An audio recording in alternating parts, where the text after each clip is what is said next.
Pozdravljeni v še enem utrinku. Namenjeni so vsem lepem, namenjeni so biti mogoče iskrica nečesa zanimivega v vašem življenju, morda kakšno novo spoznanje ali pa nov pogled.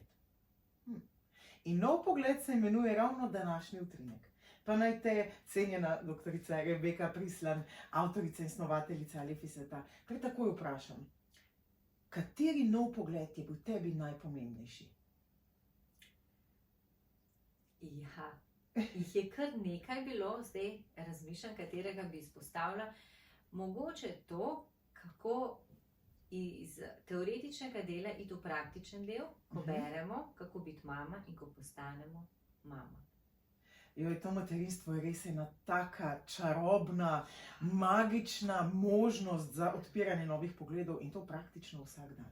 Ja. In ti si res rada mama, imaš 3 otroke, s katerimi nikoli ni dolg čas, ne? Dajmo tako povedati, da se marsikaj dogaja. Ampak ti novi pogledi, koliko čas mine, so prijetni in vidimo, da je ta razgled res lepši in boljši in širši. Ampak ko prihajamo do njih, pa ni nujno vedno prijetno. Kako lahko ljudem ti pri teh doseganju novih pogledov pomagaš? Ja, ko gremo čez kakšne neke res nove korake po svoji stopnici življenja, kjer odlagamo neke stvari, ki nas na naši poti ovirajo, ali je to žalost, razočaranje, bolečina, neke notranjosti, ko vstopamo v svet notranjih stisk, takrat tisti trenutek sigurno ni najbolj prijetno. Ampak ko pa damo to ven iz telesa, je pa potem na to mesto pride mir in čutimo ljubezen v sebi. Tako zelo rada naslavljaš to čiščenje našega energetskega polja in odlaganje nekih stvari, ki nam ne služijo več. Ampak jaz seveda rada tako malo razmišljam, uravnoteženo in znanstveno, kako pa te stvari pridejo not, da jih moramo potem odložiti? Kaj si jih sami naberemo, ko hodimo po poti, ali nam jih kdo vgradi? Dostikrat se nam zgodi, mogoče že tudi, ko smo v mlajši fazi, pa pride kakšen bolj občutljiv trenutek, kjer nam nekdo nekaj reče in se tisto nas dotakne. Zdaj kot otrok mi ne moremo pri 4 letih ali pa kasneje iti od doma, pa bi reči, zdaj pa ta sošolec mi ne bo nagajal, to tudi doma ne bom več poslušal. In da mi preživimo, se pravi, potisnemo to nekako podzavest, se nam pa potem zna zgoditi, da smo pa odrasli, pa nekako pride čas, neke okoliščine nas vodijo, kjer je res primeren trenutek, da tudi to stopnico svojega življenja prestopimo in vse tiste stvari, ki smo jih naložili v sebe, damo stran. Ker nam ne služijo več. Tako. In tudi sama si spoznala na seveda veliko presenečenje tega začrtanega družbene poti, ki vsakemu kakor pritiče, pa se čedalje bolj pogumnih, čedalje več pogumnih posameznikov odloča, da bo temu šlo kontra in spoštovalo svojo poklicanost. No, tudi sama si bila poklicana iz visoko strokovnega okolja, čisto tako običajne službe, sicer zelo v znanosti, v nekaj drugega. Ki pa se s to znanostjo, kemijo še vedno zelo, zelo povezuje. Kako ti je pa ta pogled uspelo dobiti? Ja, kemija še vedno ostaja moja strast in uživam v raziskovanju, v kreiranju nekih reakcij, novih izdelkov. Na drugi strani me je pa skozi zanimal ta svet energij iz tega vidika, zakaj se jaz enako ne počutim, zakaj se ob različnih ljudeh različno počutim, zakaj me elektronsko sporočilo enega vedno prizadene, enega nikoli. Nekako se mi zdi, da sem dosti raziskovala sebe, bila sem pozorna, kaj se predvsem meni dogaja. Raziskovala sem različne tehnike sproščanja, poglabljanja in z šolo bioenergije sem prišla v en drug svet, kjer sem spoznala na tem izobraževanju, da jaz kot zdrava oseba me zanima, kaj se dogaja, nasproti imam pa množico ljudi, ki so bolni. Se pravi, v čem smo si drugačni, kako lahko pomagamo in kaj to je sploh energija. Kako jo čutimo, kako lahko vzpostavimo pretok, da energija teče po telesu in mislim, da je bil to nek prelomen trenutek zame, Ker ko sem videla tisto množico ljudi, ki so si želeli pomoč, jaz sama kot tista, ki se izobražuje v tej tehniki, sem si rekla, aha, zdaj se pa prepustim. In v bistvu, ko sem se prepustila, sem videla, da se mi tudi odpirajo čutenja.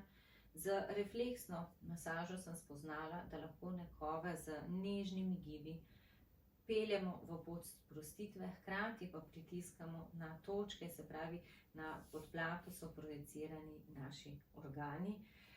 Ta tretja stvar je pa še ena tehnika, hipnoza, kjer vstopamo pa v področje podzavest in lahko pri nekomu samo kakšne težke stvari dogajajo, pogledamo, od kdaj so in jih počasi čistimo. Tako da mene je pot peljala, da sem preučevala kemijo. Kemijo sem se nekako bolj usmerila v analizno kemijo in ta nekako analitski pristop mi je ostal tudi v svetu energij. In te tehnike, ki so, vsaka mi je na nek način nekaj dala.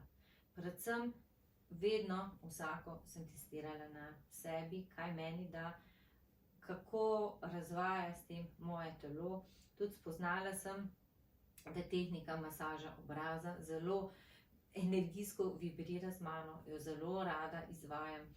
In spontano sem hodila po svojih stopnicah življenja in se mi zdi, da vsaka taka izkušnja mi je dala nov pogled.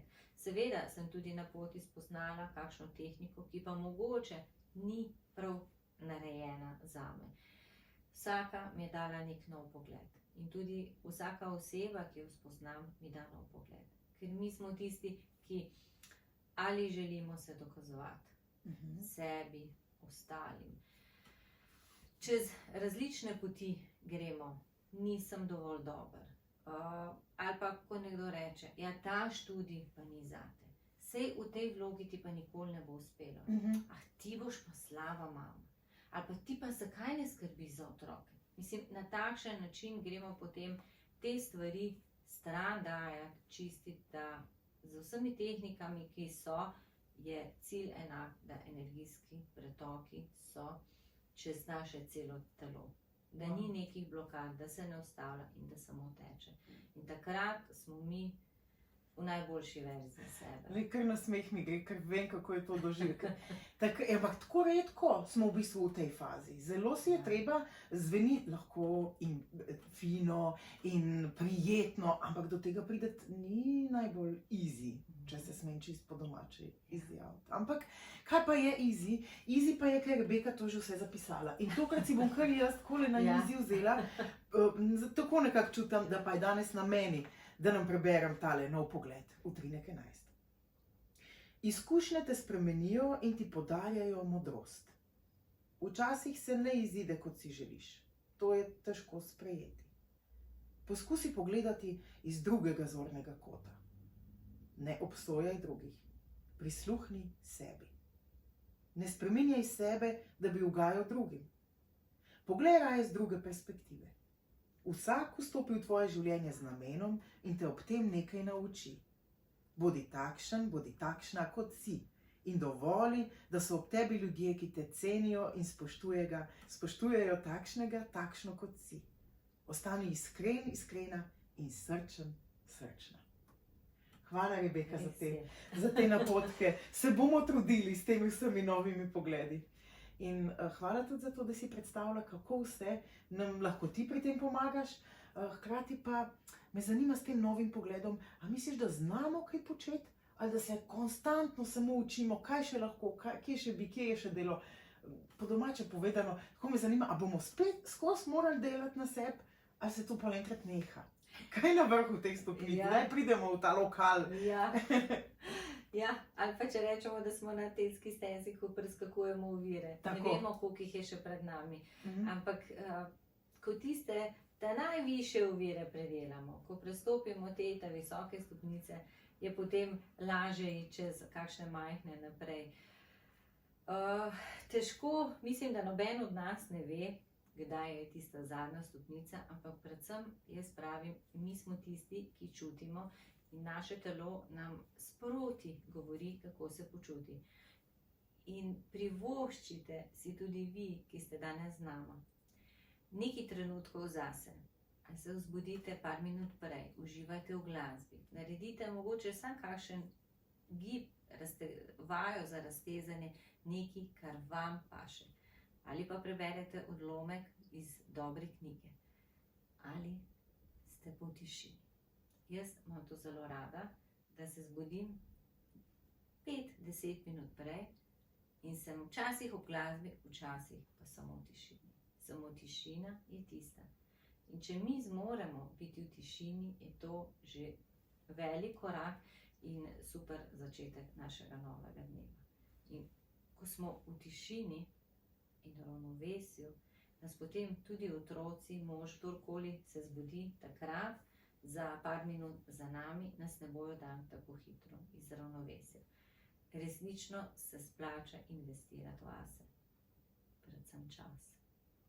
In hvala vam za ta čas, ki ste ga namenili tudi nama. Upam pa, da s tem utrinkom marsikaj dobili. Do naslednjič, vse lepo in vse dobro.